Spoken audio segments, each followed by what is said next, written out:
AP రాజకీయాల్లో cell phone hot topic గా మారింది. సెల్ ఫోన్ ఉపయోగాల గురించి 25 ఏళ్ల క్రితమే ఊహించానని సీఎం చంద్రబాబు అన్నారు.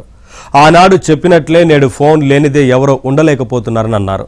అటు ఈ యుగంలో ఫోన్ అనేది ఓ గన్ అంటూ వైసీపీ అధినేత జగన్ మాట్లాడారు. ప్రతి ఒక్కరూ సోషల్ మీడియాను విస్తృతంగా ఉపయోగించుకోవాలని వైసీపీ యువజన విభాగం ప్రతినిధులకు పిలుపునిచ్చారు. When I spoke about cell phone, everybody echoed me political opposition.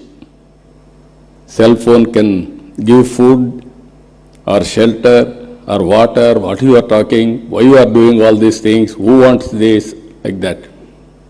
Today, after 25 years, wife can live without husband, husband can live without wife, both cannot live without cell phone.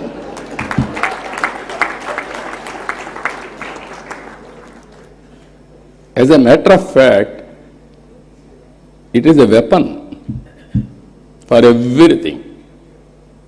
I can work, I can communicate, I can operate, I can do everything. But not everything. ఆర్గనైజేషన్లో ఉన్న ప్రతి ఒక్కడు social మీడియాలో automatically empanel కావాలి. Social మీడియాలో మీ phone అన్నది ఈరోజు యుగంలో మీ దగ్గరున్న గన్ను. మీ దగ్గరున్న గన్ను ఈరోజు యుగంలో, ఈ సోషల్ మీడియా యుగంలో మీ దగ్గరున్న ఏకైక వెపన్, ఏకైక గన్ను మీ ఫోను. ఆర్గనైజేషన్ పరంగా మీరు దాంట్లో ఎంపానల్ అయిపోయి ఉండాలి.